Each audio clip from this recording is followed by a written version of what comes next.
आज का हमारा टॉपिक है 16 महाजनपद।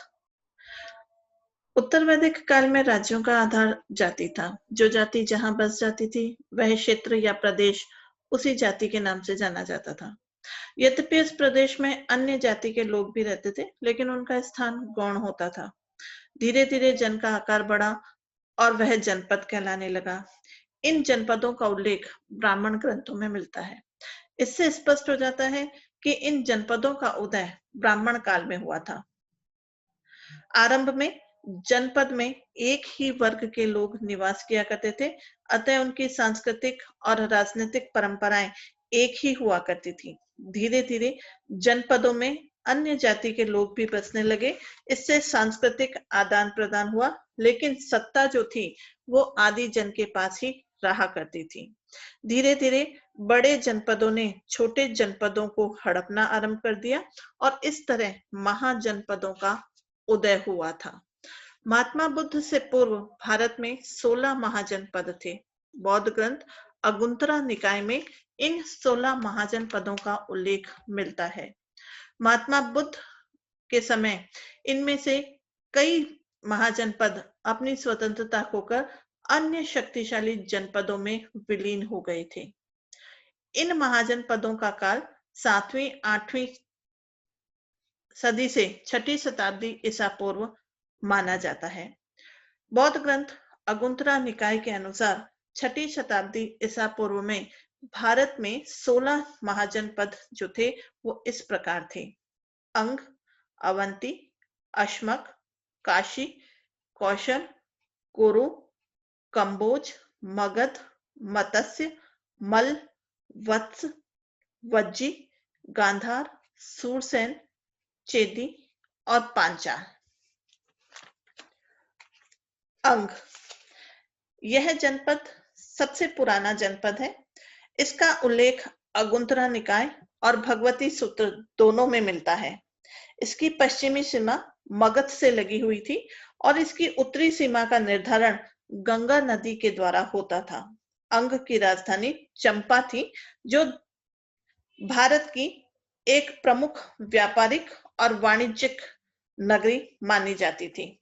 अंग वर्तमान बिहार के पूर्व में स्थित था, जो कि आधुनिक भागलपुर और मुंगेर जिले के बराबर था। महाभारत के समय यहाँ का राजा कर्ण था।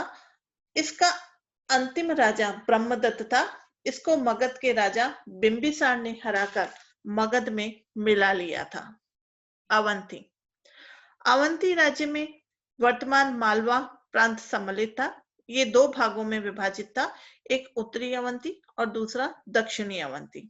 उत्तरी अवंती की राजधानी उज्जैनी और दक्षिणी अवंती की राजधानी महिष्मती थी, जो कि सांस्कृतिक और धार्मिक दृष्टि से बड़ी महत्वपूर्ण थी। महात्मा बुद्ध के समय यहाँ का राजा चंड प्रद्योत था, जिसने वत्स के राजा को बंदी बनाया था। यह राज्य विस्तार नीति का पक्षपाती था। उसने अनेक राज्यों को जीतकर अवंती में मिला लिया था और यह उस समय का एक शक्तिशाली राज्य था।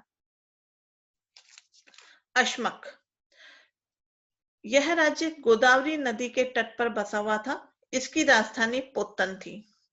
पुराणों के अनुसार इस राज्य के शासक इक्ष्वाकु वंश के थे। जातक कथाओं में अश्मक राज्य के राजाओं के अनेक नाम मिलते हैं। अश्मक नरेश पंवर अरुण ने कलिंग राज्य पर विजय प्राप्त कर इस राज्य को अपने अधीन कर लिया था। इसके शासकों का अवंती के शासकों के साथ निरंतर युद्ध चलता रहता था। परिणाम स्वरूप अवंती ने इसे अपने में मिला लिया था। काशी, यह जनपद वर्तमान उत्तर प्रदेश के दक्षिण पूर्व में था। इसकी राजधानी वाराणसी थी, जो अपने ज्ञान, शिल्प, व्यापार और समृद्धि के लिए प्रसिद्ध थी। वाराणसी भारत के 6 प्रसिद्ध नगरों में से एक थी। जैन तीर्थंकर पार्श्वनाथ के पिता अश्वसेन काशी के ही सम्राट थे। आरंभ में काशी और कौशल में प्रतिस्पर्धा चलती रहती थी। महावग्ग से ज्ञात होता है कि काशी के राजा ब्रह्मदत्त ने कौशल पर अधिकार कर लिया था, परंतु काशी की सर्वोच्चता अधिक समय तक स्थायी नहीं रह सकी। बुद्ध के कुछ समय पूर्व कौशल ने काशी पर अपना अधिकार स्थापित कर लिया था। कौशल काशी के पड़ोस में कौशल जनपद स्थित था, जो आधुनिक अवध के लगभग बराबर था। यह संभवतः पूर्व में गंडक नदी, पश्चिम में पांचाल, दक्षिण में शारपिका और उत्तर में नेपाल की सीमाओं से लगा हुआ था। राम के पश्चात यह दो भागों में बट गया था, जिस पर लव कुश ने राज्य किया था। उनके वंशजों की राजधानी अयोध्या थी और लव के वंशजों की राजधानी श्रीवस्ती थी। बौद्ध ग्रंथ के अनुसार कौशल के शक्तिशाली राजाओं ने कालांतर में दोनों राज्यों को अपनी शक्ति के द्वारा पुनः एकीकृत कर लिया था। काशी और कौशल के मध्य निरंतर संघर्ष चलता रहता था। अंततः काशी का विलय कौशल में हो गया था। कौशल के शासकों में कपिलवस्तु के शाक्य केशपुत के कालाम को भी अपने अधीन कर लिया था। महात्मा बुद्ध के समकालीन यहाँ का राजा प्रसेनजित था, जिसका अजात शत्रु के साथ युद्ध हुआ था। प्रसेनजित के पिता महाकौशल ने अपनी पुत्री कौशला देवी का विवाह मगध नरेश बिंबिसार के साथ करके काशी का प्रदेश उसे दहेज में दिया था। अजात शत्रु द्वारा अपने पिता की हत्या कर देने के कारण उसने यह प्रदेश अजात शत्रु से छीन लिया था। अतः कौशल और मगध के बीच युद्ध हुआ, जिसमें प्रसन्नजीत विजयी रहा। तथापि उसने अजात शत्रु के साथ एक समझौता कर लिया था और समझौते के अनुसार काशी का प्रदेश अजात शत्रु को पुनः दे दिया था।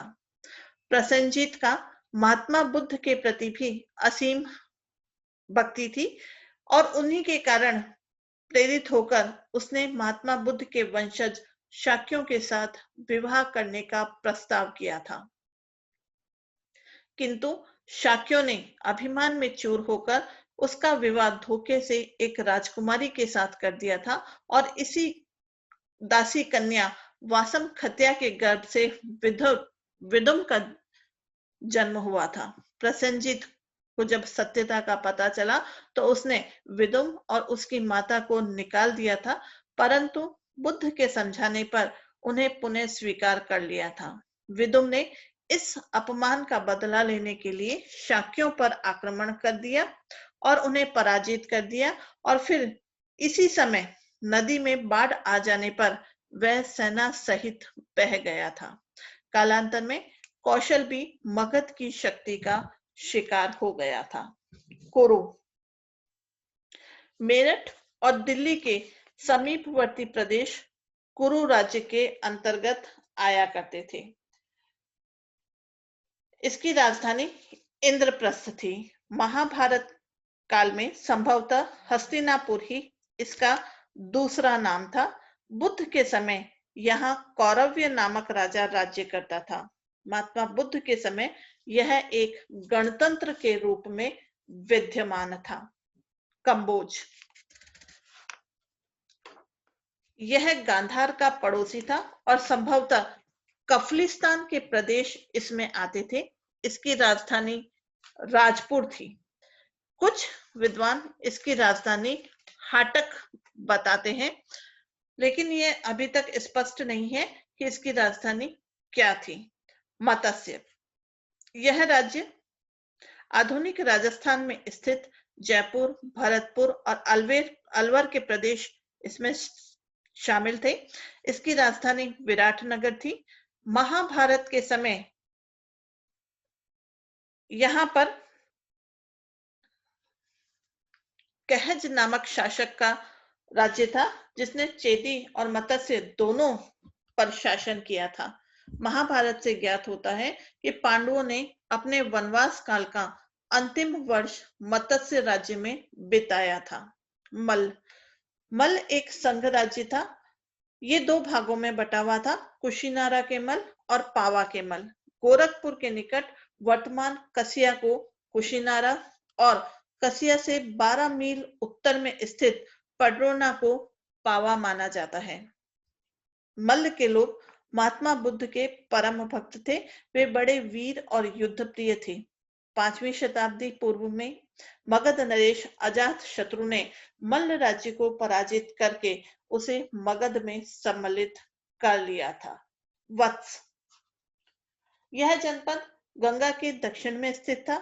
इसकी राजधानी कौशाम्बी थी, जो एक समृद्ध नगरी थी। यहाँ कई धन संपन्न व्यापारी रहा करते थे। वत्स का अपने पड़ोसी राज्य अवंती के साथ संघर्ष चलता रहता था। बुद्ध काल में वत्स का पराक्रमी और शक्तिशाली राजा उदयन था, जिसे हाथी पकड़ने की कला बहुत खूब आया करती थी। अवंती का सम्राट चंड प्रद्योत उदयन से यह कला सीखना चाहता था, लेकिन उदयन इसके लिए तैयार नहीं था। अतः अवंती के सम्राट ने उदयन को बंदी बनाने के लिए नकली सफेद हाथी बनवाया और उसने उसमें अपने सैनिकों को बिठा दिया। तत्पश्चात उसे वत्स की सीमा पर छोड़ दिया।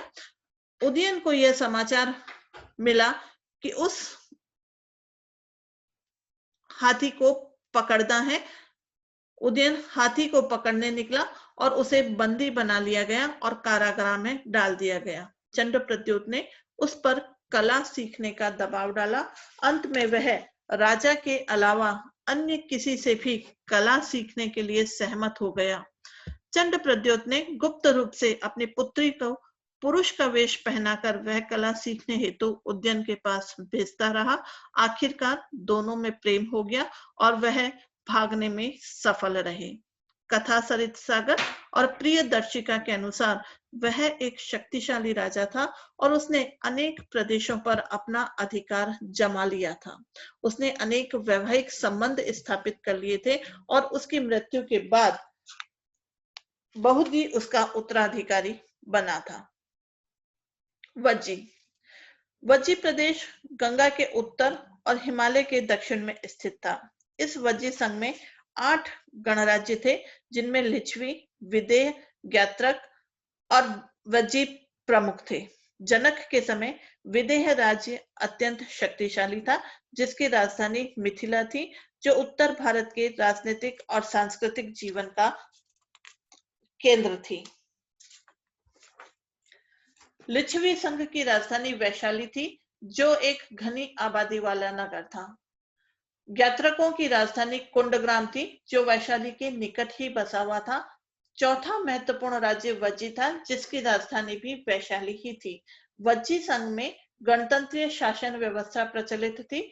महात्मा बुद्ध के समय वज्जी संघ अपने आप को कायम रख सका था, किंतु मगध की बढ़ती हुई शक्ति को वह रोक नहीं सका और मगध नरेश अजात शत्रु ने इसे मगध में विलीन कर लिया था। चेदी, चेदी राज्य में आधुनिक बुंदेलखंड सम्मिलित था, जिसकी राजधानी केन के किनारे स्थित नगर शक्तिमती थी। चेदी राज्य का उल्लेख महाभारत में कई बार हुआ है।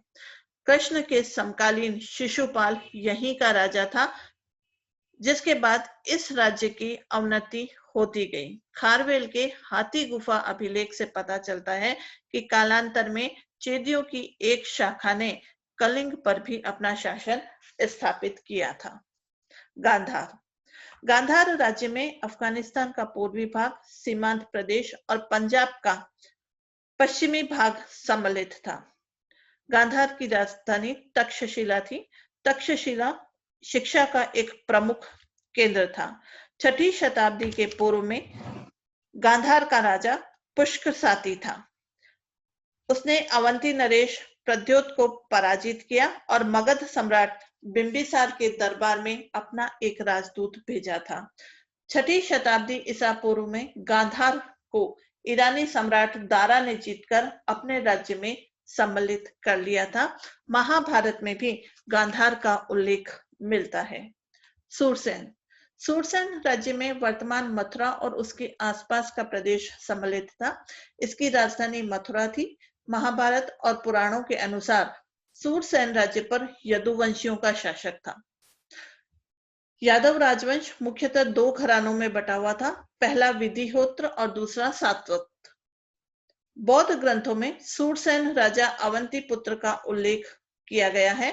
सूरसेन के शासक उच्च कोटि के विद्वान थे और मेगास्थनीज के समय तक सूरसेन के राजा शांतिपूर्वक राज्य कर रहे थे। पांचाल, यह कुरु का पड़ोसी राज्य था और यह वर्तमान उत्तर प्रदेश के बरेली, बदायूं और फर्रुखाबाद जिले के बराबर था। पांचाल दो भागों में विभक्त था।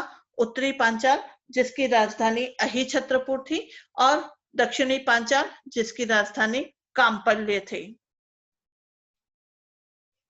महावग्र के अनुसार ब्रह्मदत्त यहाँ का प्रतापी नरेश था जिसने विदेह पर विजय प्राप्त की थी। उत्तरायधन सूत्र के अनुसार काम्पिल्य के राजा संजय ने राज सिंहासन छोड़कर जैन धर्म अपना लिया था। मगध, यह महाजनपद सर्वाधिक शक्तिशाली महाजनपद था। इसका उल्लेख जैन और बौद्ध दोनों ग्रंथों के अंतर्गत मिलता है।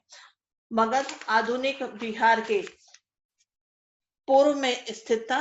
इसमें वर्तमान पटना और गया का जिला सम्मिलित था। आरंभ में इसकी राजधानी गिरिव्रज थी, परंतु बिंबिसार ने अपने काल में राजगृह को इसकी नई राजधानी बना दी थी। हर्यक वंशीय राजाओं के समय मगध का गौरव अत्यंत बढ़ गया था। इस वंश के बिंबिसार ने शौर्य प्रदर्शन, कूटनीति और वैवाहिक संबंधों के आधार पर अनेक प्रदेशों को आत्मसात किया था और उसके उत्तराधिकारी अजातशत्रु ने भी इसी नीति का अनुसरण किया था। संक्षेप में हम कह सकते हैं कि मगध की बढ़ती हुई अपार शक्ति ने अन्य सभी राज्यों को पराजित करके विशाल मगध साम्राज्य का निर्माण किया था।